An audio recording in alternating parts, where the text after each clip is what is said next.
তবে বন্ধুরা বলে রাখা ভালো, সে কিন্তু তার পড়াশোনা একেবারেই ঠিক রেখেছিল, অর্থাৎ গেমের কোনো কালো ছায়া পড়াশোনার উপরে কোনোদিনই সে পড়তে দেয়নি, যার কারণে তার রেজাল্টটা মোটামুটি ভালোই হতো।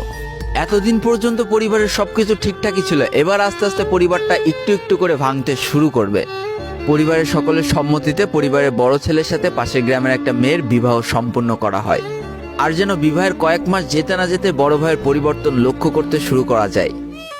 এতদিন ছোট ভাইয়ের পড়াশোনা খরচ বড় ভাই আর বাবা মিলে চালিয়ে আসলেও এখন আর বড় ভাই কিন্তু ছোট ভাইয়ের পড়াশোনা খরচ দিতে রাজি হয় না।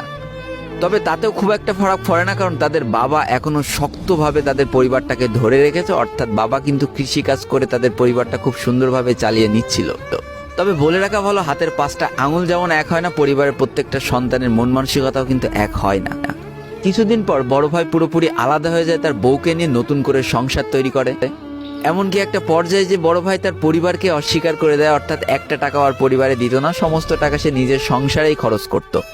4 জনের পরিবারটা ভেঙে যে এখন 3 জনের পরিবার হয়ে গেল, বাবা মা আর তাদের ছোট সন্তান। এখন পুরো পরিবারের দায়িত্বটা বাবার উপরে পড়ায়, দিনরাত 24টা ঘন্টা হাড় ভাঙা খাটুনি করা শুরু করে দেয় তাদের বৃদ্ধ বাবা। এদিকে তাদের ছোট সন্তান সবটা কাছ থেকে দেখে অনেক কষ্ট পেত, তারপরেও তার করার কিছুই ছিল না, তাকে পড়াশোনাটা চালিয়ে যেতেই হবে, কারণ বাবা মার একমাত্র স্বপ্ন তাকে পড়াশোনা করে মানুষের মতো মানুষ হতে হবে। এদিকে বলে রাখা ভালো, পড়াশোনার পাশাপাশি কিন্তু সে ফ্রি ফায়ার গেমটা অনেক ভালো মতো খেলা শিখে গিয়েছিল। তার 3 GB র্যামের ফোন একটু ল্যাগ দিলেও মোটামুটি ভালোই খেলা যেত স্মুথ গ্রাফিক্সে।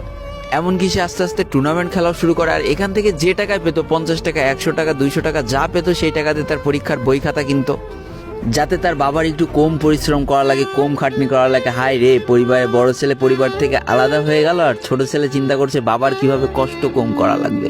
এরই মাঝে সে একদিন চিন্তা করে, সে তো টুর্নামেন্টে অনেক ভালো পারফরমেন্স করছে, তাহলে তার একটা ইউটিউব চ্যানেল খোলার দরকার, অন্তত টুর্নামেন্টের ম্যাচগুলো ইউটিউবে ছাড়লো, যদি কপালে ভালো কিছু লেখা থাকে। এমনই একদিন তার একটা টুর্নামেন্ট চলছিল, সে বারান্দায় বসে বসে টুর্নামেন্টটা খেলছিল, আর ঠিক সেই সময় তার বাবা হাড় ভাঙা খাটুনি করে মাঠ থেকে কেবলই বাসায় ঢুকছিল। এমন সময় তার ছেলের পড়াশোনা বাদ দিয়ে গেম খেলা দেখে বাবা প্রচন্ড পরিমাণ রেগে যায়, আর ফোনটা ধরে একটা আছাড় মেরে দেয়, যার কারণে তার ডিসপ্লেটা ফেটে যায়। সেই দিন সে ভাঙা ফোনটা আঁকড়ে ধরে অঝরে কেঁদেছিল, তার সমস্ত স্বপ্ন যেন এক নিমিষেই শেষ হয়ে গিয়েছিল। তারপরে সে স্কুলে যাওয়ার জন্য যে টাকা পেত, সেই টাকাগুলো জমিয়ে জমে একটা সময় তার ফোনের ডিসপ্লেটা ঠিক করে, আর ডিসপ্লে ঠিক করতে 1500 টাকা লেগেছিল, আর সময় লেগেছিল প্রায় 4.5 মাস। আর এই 4.5 মাসে সেই ইউটিউব চ্যানেলে যে জিমেলটা ছিল, সেই জিমেলটাও সে ভুলে যায়, অর্থাৎ তার ইউটিউব চ্যানেলটাও নষ্ট হয়ে যায়। কিন্তু পরিবারের ছোট সন্তানরা একটু ঘাটতারা হয়, কোনোভাবে কোনো কিছুতে হার মানতে রাজি হয় না, যেমন আমি। তাই সে আবারও ফ্রি ফায়ার খেলা শুরু করে, আবারও নতুন করে ইউটিউব চ্যানেল খোলা শুরু করে।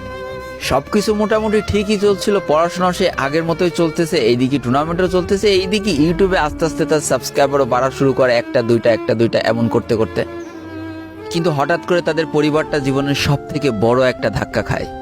যেহেতু তাদের বাবা কৃষিকাজ করে তাদের পরিবার চালাতে হিমশিম খাচ্ছিল, পরিবারের এত প্রেশার, 24 ঘন্টা হাড় ভাঙা খাটুনি করতে করতে একটা দিন হঠাৎ করে উনি প্যারালাইসিস হয়ে যায়। তার ডান পাশের হাত এবং পা পড়ে যায়, যার কারণে সে একেবারে অক্ষম হয়ে পড়ে। আর এটাই ছিল তাদের পরিবারের সব থেকে বড় কালো অধ্যায়।